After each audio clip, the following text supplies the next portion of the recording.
আপনি তো সাধারণত ছোটদের জন্য বই লেখেন, এবার তো বড়দের জন্য বই লিখলেন, এই ট্রান্সফরমেশনটা কেমন লাগছে? আসলে ছোটদের জন্য লিখি মানে যখন ছোট ছিলাম, আমার যখন প্রথম বইটা বের হয় তখন আমার বয়স ছিল 7 বছর।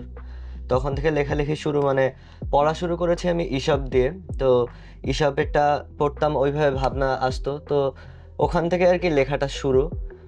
আর এখন একটু বইয়ের ধারণা পাল্টেছে, মানে পড়ার স্টেজটা পাল্টেছে, তো ওইখান থেকে আর কি কিশোরদের জন্য লেখা। এই যদি দেখেন তাহলে, যদি আমি বলতে চাই যে ছোটদের জন্য লেখাটাই আর কি আমি বেশি পছন্দ করতাম, কারণ ওই লেখাটা বেশি মজার লাগতো নিজের কাছে।